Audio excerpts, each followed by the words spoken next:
High viewers, welcome to Bong Delish. আশা করি তোমরা সবাই খুব ভালো আছো। আজ তোমাদের জন্য একটা সুন্দর রেসিপি নিয়ে এসেছি, বাঁধাকপির তরকারি। আজকের এই রেসিপি কিন্তু একদম নিরামিষ, তাই ভাত, রুটি, লুচি, পরোটার সঙ্গে খুব সুন্দর লাগবে। এই রেসিপি কিন্তু খুবই সহজ, তো চলো শুরু করা যাক।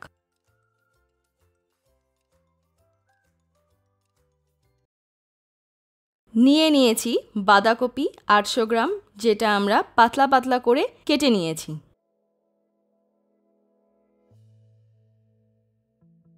রয়েছে কড়াইশুঁটি 50 গ্রাম। নিয়েছি একটা মিডিয়াম সাইজ আলু, যেটা ছোট ছোট টুকরো করে কেটে নিয়েছি। একটা মিডিয়াম সাইজের টমেটো, যেটা ছোট টুকরো করে কেটে নিয়েছি। ফোড়নের জন্য লাগছে তেজপাতা একটা, শুকনো লঙ্কা একটা, ছোট এলাচ দুটো, লবঙ্গ 4-5টা আর দারচিনি হাফ ইঞ্চ। কেটে রাখা বাঁধাকপি একটা কড়াইতে নিয়ে দিয়ে দিচ্ছি জল হাফ কাপ। এবারে ঢাকনা দিয়ে ঢেকে লো টু মিডিয়াম হিটে 5 মিনিট রেখে ভাপ দিয়ে নেব, আর মাঝে মধ্যে ঢাকনা খুলে একটু নেড়ে নেব। 5 মিনিট পর দেখতে পাচ্ছি আমাদের বাঁধাকপি ভাপ দেওয়া হয়ে গেছে। এবারে একটা ঝাঁঝরি থালায় বাঁধাকপি তুলে নিয়ে জল স্ট্রেন করে নেব।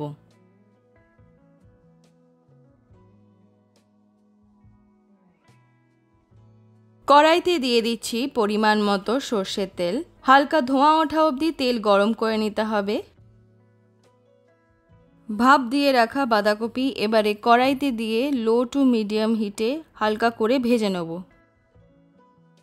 যেহেতু আমরা আজকে 800 গ্রাম বাঁধাকপি দিয়ে রান্না করছি, তাই জন্য সবজি আর মশলার মাপ সে অনুযায়ী নেওয়া হয়েছে। তোমরা যতটা বাঁধাকপি নেবে সে অনুযায়ী কিন্তু বাকি ইনগ্রিডিয়েন্টস কম বেশি নিতে হবে।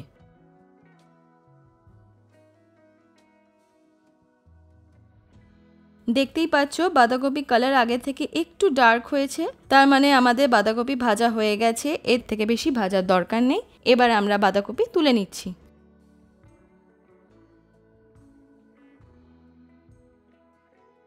বাঁধাকপি তরকারি বানানোর জন্য এবারে আমরা একটা মশলা তৈরি করে নিচ্ছি।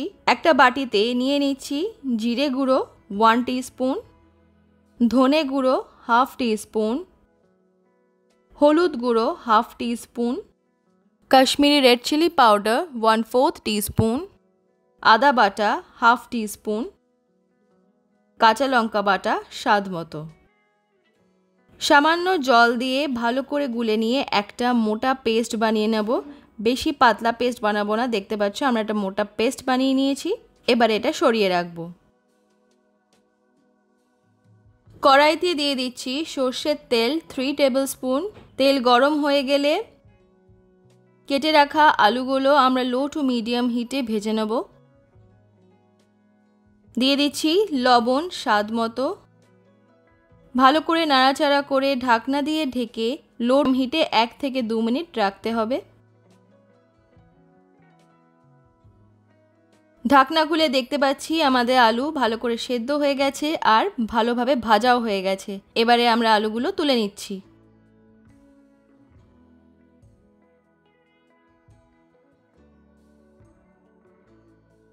ওই একই তেলে লো হিটে দিয়ে দিচ্ছি ফোড়ন। তেজপাতা একটা, শুকনো লঙ্কা একটা, দারচিনি একটা, লবঙ্গ 4-5টা, ছোট এলাচ দুটো। দিয়ে দিচ্ছি জিরে 1/4 টিস্পুন। লো হিটে তেলে কয়েকবার নাড়াচাড়া করে নিয়ে দিয়ে দিচ্ছি কেটে রাখা টমেটো, যেটা লো টু মিডিয়াম হিটে আমরা একটু ভেজে নেব। লবণ স্বাদ মতো। 2-3 মিনিট লাগবে টমেটো ভাজতে।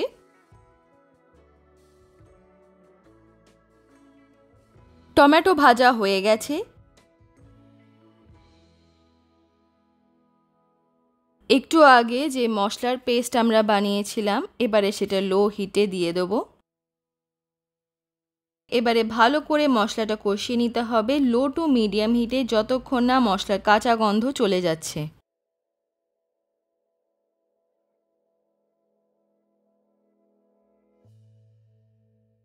একটুখানি মশলা কষে আসলে কড়াইশুঁটি দিয়ে ভালো করে মিশিয়ে নেব, নিয়ে আবার মশলাটা আমরা কষাতে থাকবো।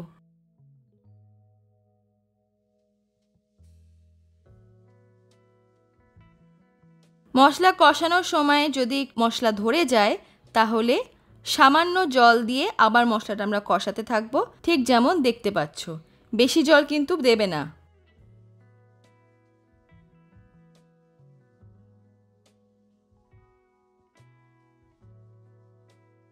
দেখা যাচ্ছে মশলা থেকে কিন্তু তেল ছাড়ছে আর মশলার কাঁচা গন্ধটাও চলে গেছে। তার মানে আমাদের মশলা কষানো একদম হয়ে গেছে। এবারে ভেজে রাখা আলু দিয়ে ভালো করে মিশিয়ে নেব।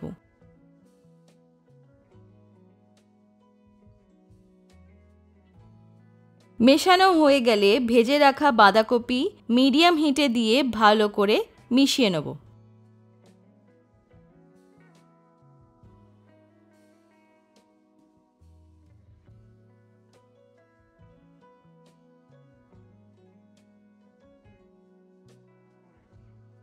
দিয়ে দিচ্ছি লবণ স্বাদ মতো, চিনি 1 টিস্পুন, মিশিয়ে নিয়ে লো টু মিডিয়াম হিটে আর একটুখানি আমাদের কুক করতে হবে। দিয়ে দিচ্ছি জল 2 টেবিলস্পুন। জল দিয়ে ঢাকনা দিয়ে ঢেকে লো টু মিডিয়াম হিটে আমাদের 5 মিনিট রাখতে হবে আর মাঝে মধ্যে ঢাকনা খুলে একটু নেড়ে নিতে হবে।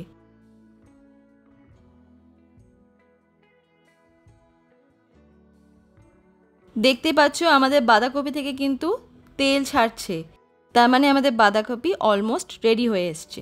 এবারে বাইন্ডিংয়ের জন্য দিয়ে দিচ্ছি আটা 1/4 টিস্পুন। শেষে দিয়ে দিচ্ছি ঘি 1 টিস্পুন, গরম মশলা 1/4 টিস্পুন। ঘি গরম মশলা দিয়ে ভালো করে মিশিয়ে নিলেই বাঁধাকপির তরকারি একদম রেডি হয়ে যাবে। এবারে আমরা গ্যাস বন্ধ করে দিচ্ছি।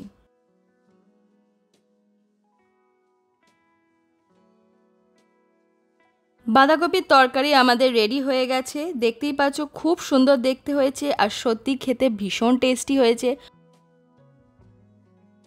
গরম গরম ভাত, রুটি, লুচি, পরোটা সঙ্গে তোমরা এটা খেতে পারো। সঙ্গে একটু বেগুন ভাজা বানিয়ে নিতে পারো, দারুণ লাগবে খেতে। রেসিপিটা ভীষণই সহজ, অবশ্যই কিন্তু বাড়িতে ট্রাই করে সবাইকে খাইও, সবার ভীষণ ভালো লাগবে। আজকের রেসিপি যদি তোমাদের ভালো লেগে থাকে নিচের লাইক বাটনটা ক্লিক করে আমাকে কমেন্ট সেকশনে জানিও কেমন লাগলো। আর আমার চ্যানেল বং ডেলিশে অবশ্যই সাবস্ক্রাইব করো। আমি তোমাদের জন্য আরও নতুন নতুন রেসিপিস নিয়ে আসবো।